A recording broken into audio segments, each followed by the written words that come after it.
la luna de miel? No, mi amor. Tu papi ya te dijo que no. Pero te prometo que cuando regresemos nos vamos a hacer un viaje muy, muy lejos. Tú y yo solitos. ¿Muy lejos?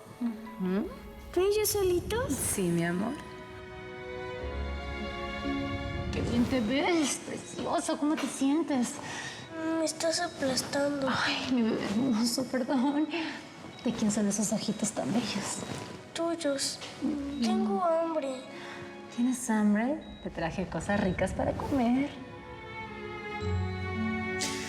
Ay, mi hijo, es un milagro que hayas crecido en tanta bala y que ninguna te haya dado todo lo que he tenido que hacer para sacártelas de encima. Algo estamos pagando muy caro porque el destino no nos quiere dejar en paz.